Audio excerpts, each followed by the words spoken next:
Il Sol di Ottobre di Oro I Sampitrini, della Via Appia, Antica quando, Giuseppe Martinelli, 74, anni, Veterano della Brigata, Folgore, Inizio, la sua passeggiata mattutina, la Fogli, degli alberi secolari, Criovano, Antappato, Crocante Sato, I suoi possi serati, mentre il bastone, da passeggio battiva un ritmo costante sol marcia, paida dot la sua, routine era immutabile da 3 anni, da quando aveva perso sua moglie, Anna Ogni, mattina alle 7:30 usciva dal suo appartamento nel quartiere San Giovanni, camminava lungo la storica strada romana, si fermava al bar di Salvatore per un caffè e cornetto, poi tornava a casa. Era il suo modo di mantenere viva la memoria di Anna che adorava quel passaggio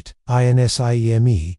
Giuseppe indossava ancora con orgoglio la sua giacca militare verde oliva, la decorazione al petto che brillavano timidamente nella luce mattutina. I suoi occhi azzurri, ancora vivaci nonostante l'età, osservavano attentivamente il traffico mentre attraversava via dei Veterani. La sua esperienza militare gli aveva insegnato a essere sempre vigile, anche in tempo di pace. D'altra parte della strada, Marco Ricci, 32 anni, era al volante della sua BMW X5, nera, rappresentante di prodotti farmaceutici di successo. Marco viveva una vita frenetica fatta di appuntamenti, telefonate e scadenze. Quella mattina era particolarmente nervoso, aveva appena ricevuto una chiamata dal suo capo, che gli annunciava possibilitagli al personnel, caso non si posso credere, mormorò tra I denti, stringendo il volante. Lo stress degli ultimi mesi aveva trasformato Marco in una persona diversa da quella che era stato un tempo. Il ragazzo, gentile e rispettoso, che sua madre aveva cresciuto, sembrava scomparso, sostituito da un uomo arrogante e impaziente. Mentre si avvicinava all'incrocio, Marco notò Giuseppe che stava attraversando Salstris pedonali. L'anziano camminava lentamente, appoggiandosi al bosco. Marco guardò l'orologio. Era già in ritardo per un appuntamento importante. Un'ondata di frustrazione lo invase. Ma guarda questo qua, ringhio, si met una vita ad attraversa. Giuseppe era a metà strada quando sentì il rumore del motore che accelerava bruscamente. Also lo sguardo e vidi la BMW che gli veniva incontro a velocità sostenuta. I suoi riflessi da militare scattarono immediatamente. Si gettò di lato, cadendo pesantemente. Il Boston volò via rotolando lungo la strada. Marco aveva stasato all'ultimo momento, evitando di investire Giuseppe, ma il messaggio era chiaro.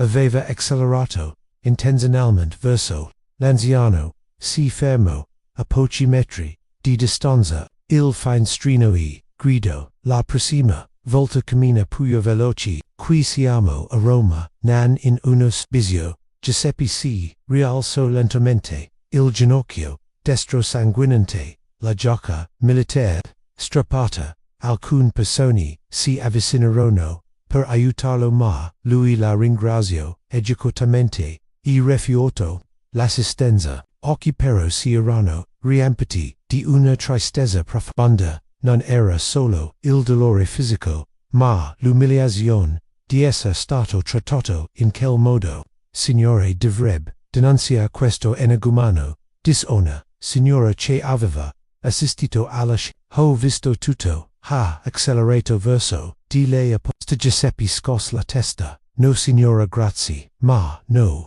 probabilmente aveva solo fretta. Marco, dal canto suo, non si era nemmeno fermato a controllare le condizioni dell'anziano. Era subito convinto di aver dato una lesione a quel vecchio lento che gli aveva fatto perdere tempo. nel retrovisor aveva visto Giuseppe rialzarsi, e aveva pensato, almeno, adesso, capire che, div sbrigarsi. Giuseppe recalls il bastone, ora amicato, e continua la sua camminata verso casa, ma qualcosa dentro di lui era cambiato, per la prima volta in anni, si sente veramente vecchio e vulnerabile. La parola di Marco rigenovano nella sua mente, vecchio, ospizio, parole che colpivano, paio di qualsiasi ferita fisica, tornato a casa, Giuseppe, si medico, il ginocchio, e si, nella sua poltrona preferita quella dove si sedeva sempre, con Anna per guardare, fisso la foto di lei sul tavolino, e sussurrò, Anna, forse quel ragazzo ha ragione, forse sono solo un vecchio, che intralcia quella sera, però, Giuseppe, prese una decisione, non avrebbe permesso a quell'episodio di discrollo, continue, la sua routine, ma con una consapevolezza diversa, il mondo era cambiato, ma lui non doveva cambiare se stesso per adattarsi alla maleducazione altrui.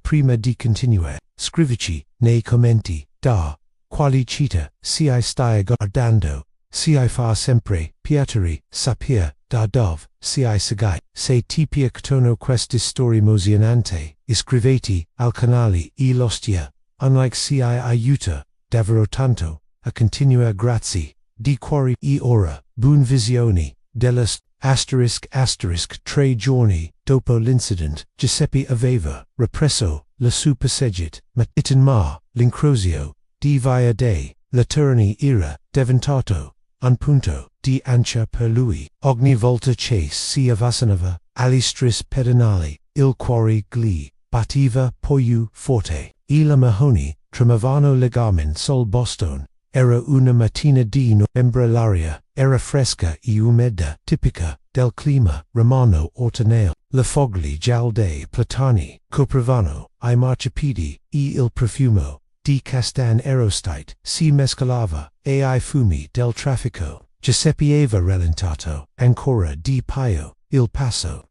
guardandosi intorno con nervosismo. Crescente. Marco quella mattina aveva la stessa fretta di sé, anzi la situazione lavorativa si era aggravata. Il suo capo gli aveva comunicato che doveva ricevere il licenziamento. La pressione era diventata insostenibile e Marco aveva iniziato a scaricare la sua frustrazione su ciò considerossi un ostacolo. Quando vidi Giuseppe avvicinarsi all'incrocio, un sorriso maleziosi dissegnò sul suo volto. Di nuovo mormorò, vediamo se ha imparato la lezione. Giuseppe iniziò ad attraversare I suoi passi ancora più corti del solito. Sentiva lo sguardo di alcune persone su di lui, e questo lo faceva sentire ancora più insicuro.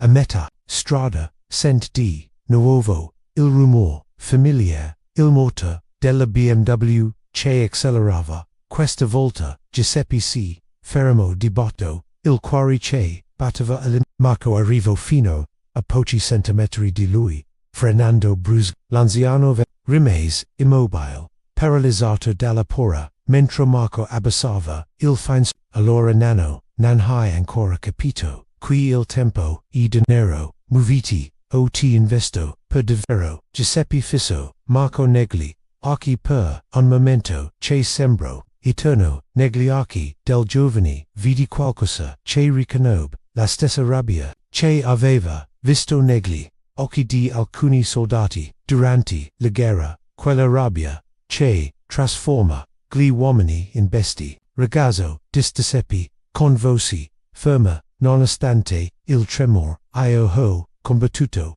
per questo paese, ho visto morire compagni migliori di te, non hai il diritto di trattarmi così.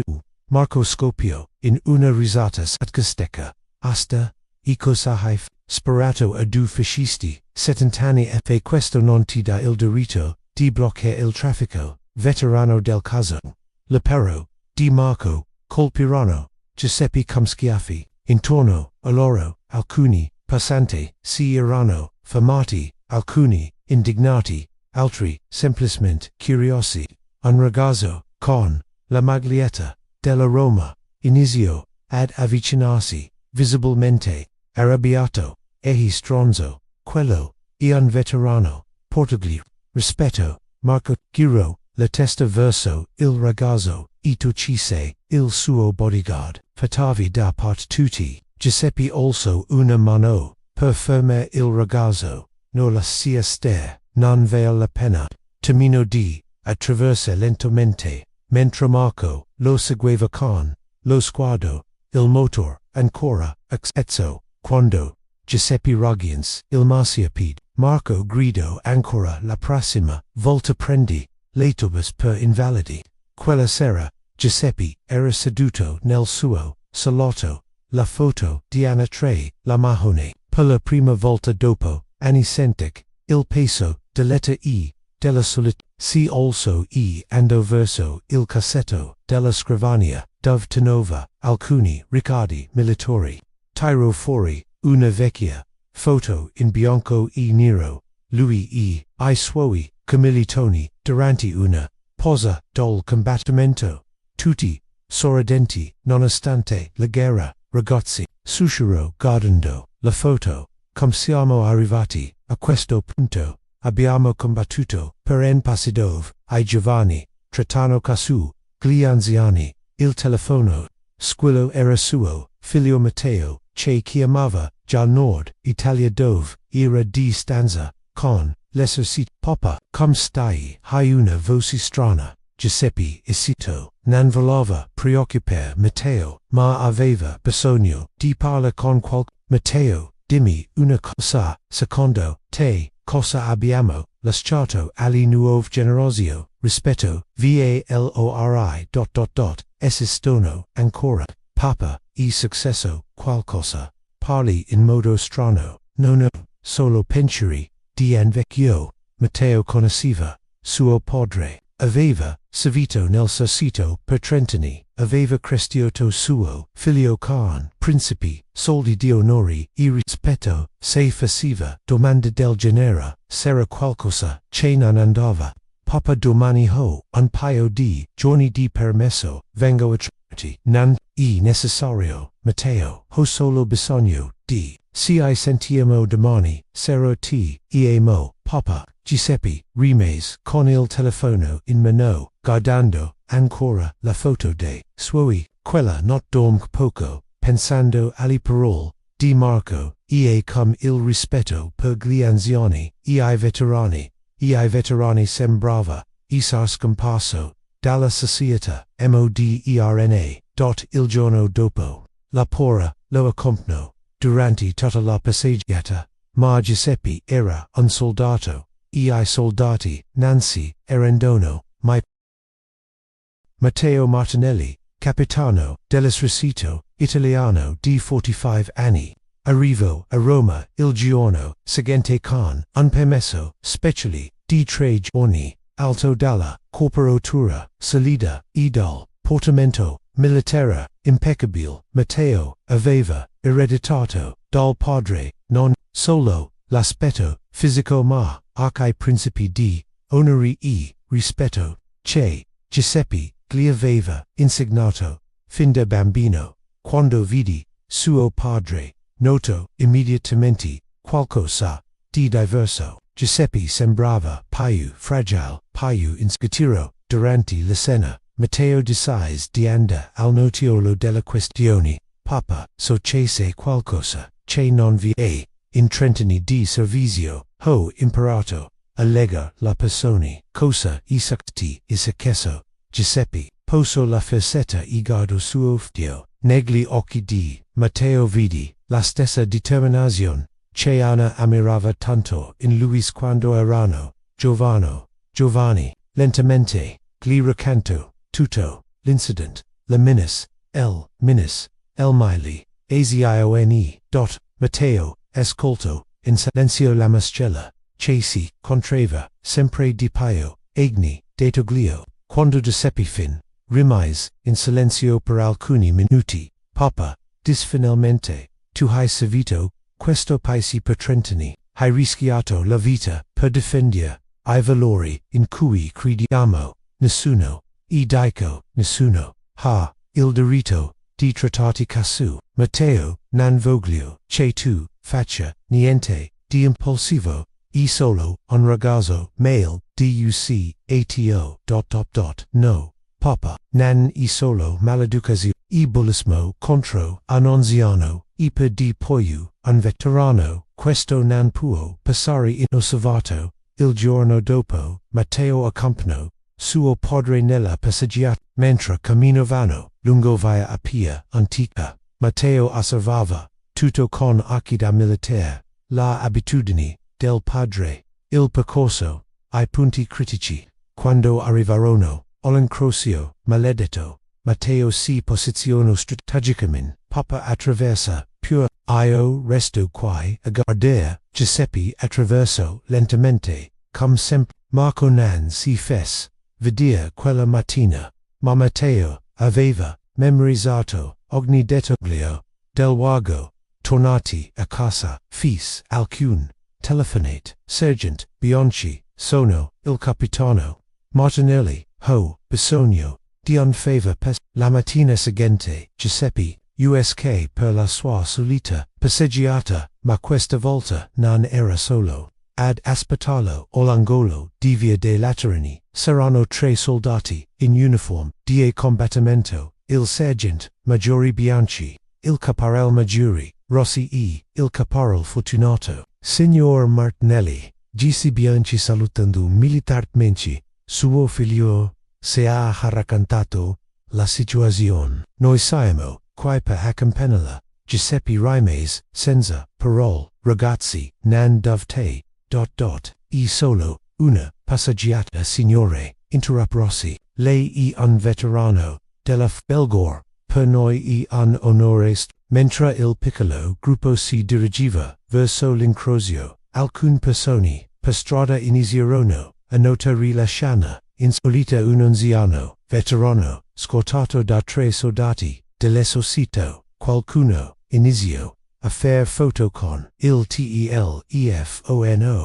Marco quella era di nuovo, in ritirato, stava parlando, al telefono, con la sua fidanzata, lamentandosi, del lavoro, quando vidi la scena, davanti a lui, Giuseppe stava attraversando, ma questa volta era circondato da 3 soldati, armati che, controllavano, il traffico, ma che si ezzio, mormorò Marco, interrompendo, la telefonata.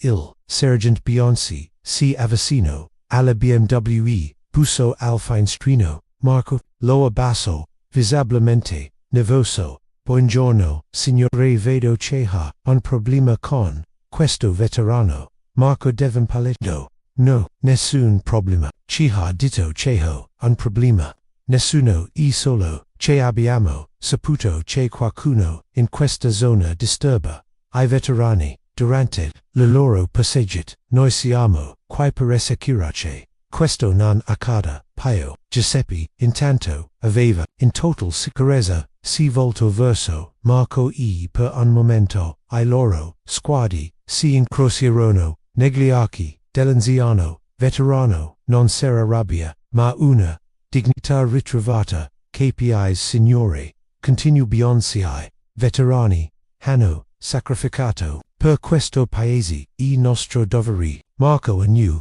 nervosamente ripartì, lentamente, rispettando, scrupolosamente, I limiti, di velocità, la notizia, della scorta, militare, al veterano, iniziò a circolare, sui social media, qualcuno, aveva filmato, la scena, il video, stava di viral con commenti di supporto per Giuseppe di condanna per ci manca di rispetto agli anziani, quella sera, Matteo cenò con suo padre, Giuseppe sembrava Renato, Matteo non dovevi disturba I tuoi uomini. Papa loro si sono offerti, volontari quando hanno saputo la storia, sai cosa mi ha detto, Beyoncé, capitano, mio nonno, è morto in guerra, se qualcuno trattasco mia nonna, Varea, che sai fos, qualcuno, a proteggerla, Giuseppe Soros, per la prima volta da giorni.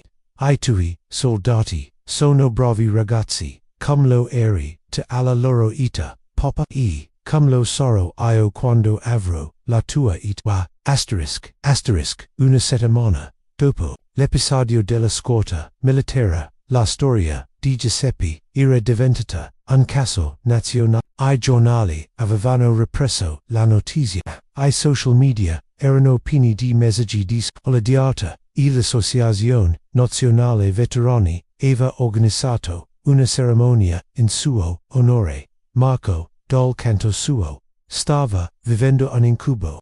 Il video del veterano, scortato dai soldati aveva fatto il giro di tutta Italia. Alcuni utenti erano riusciti a identificare la sua BMW e risalire alla sua. La sua azienda aveva ricevuto centinaia di telefonate di protesta e il suo capo lo aveva convocato per un colloquio disciplinare. Marco, dis il direttore generale, non posso permettere che un nostro rappresentante sia l'associato a del genere. L'immagine dell'azienda ni sta risentendo, ma, signor direttore, non ho fatto niente dillegale ...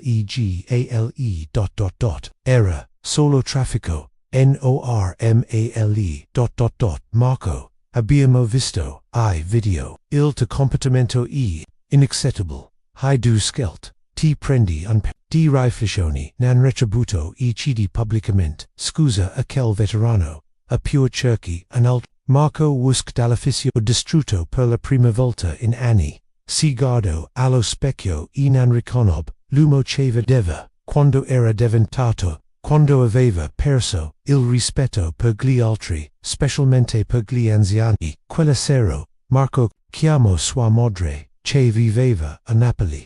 Mamma ti ricordi quando ero piccolo e mi portavi a trovare nonno Luigi, caro, perché mi lo cidi, come mi comportavo con lui. Eri dolcissimo, lo ascoltavi per, o quando raccontava la sua storia di guerra dicevi sempre che da grande volevi essere coraggioso come lui. Marco si sent crolla il mondo addosso. Mamma ho fatto una cosa terribile ...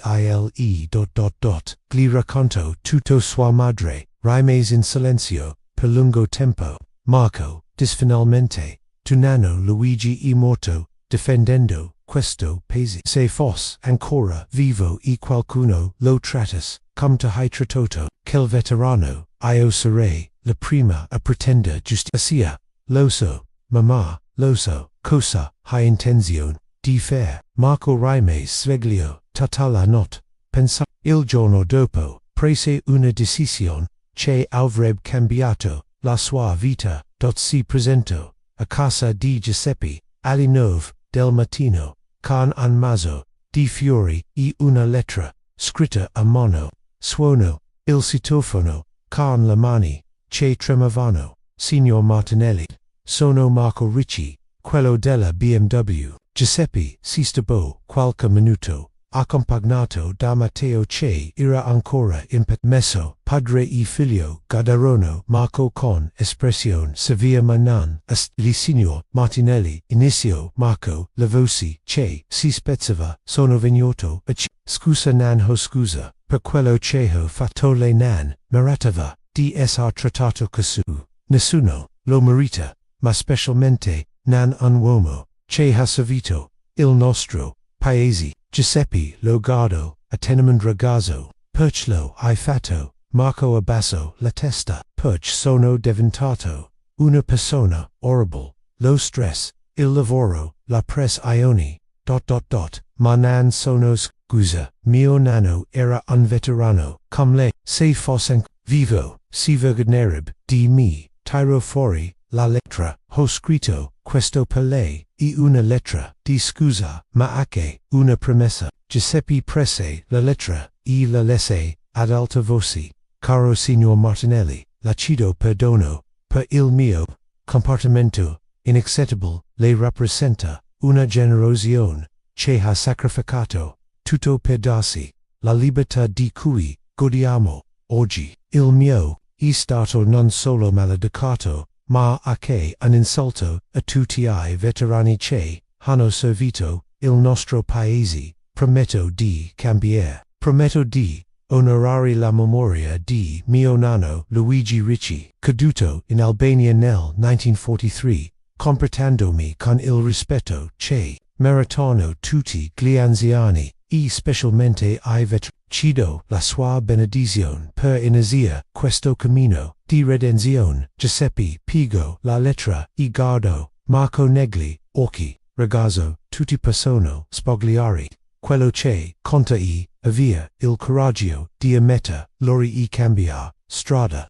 Posso fare qualcosa per rimediare. Giuseppe Soris sti pui accompagnarmi nella mia passeggiata non come scorta, ma come nipote adottivo. Marco also lo sguardo suppresso. Davvero mio nonno mi diceva sempre che I giovani hanno bisogno di guide e gli anziani hanno bisogno di compagnia. Forse possiamo aiutarci e vicenda. Da quel giorno Marco inizio ad accompagnare Giuseppe nel suo passeggiata mattina. All'inizio c'era imbarazzo, ma lentamente si sviluppò un'amicizia vera. Giuseppe raccontava la sua storia di guerra e di vita, mentre Marco imparava ad apprezzare la saggezza dell'età. Marco cambiò anche lavoro, accettando un posto meno stressante, ma poi gratificante in una piccola azienda che si occupava di agli anziani.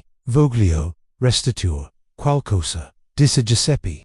Voglio onorare la memoria di mio nonno. 6 mesi dopo, durante la festa della Repubblica, Giuseppe e Marco camminarono insieme lungo via dei Fori. Impriali durante la parata. Matteo era in prima fila con il suo reparto, e quando passò davanti al padre fece un saluto militare speciale.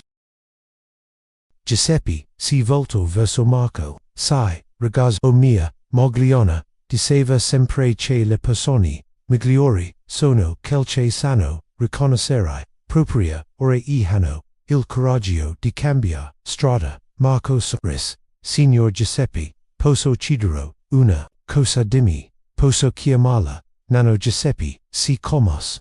Sarebbe un onore. Nipote quella sera, durante la cena che Marco aveva preparato per Giuseppe, il vecchio veterano, also il bicchiere, a mio nonno Luigi, che dal cielo avrà visto la trasformazione di suo nipote, e tutti I giovani che hanno il coraggio di cambiare strada quando si rendono conto di aver sbagliato.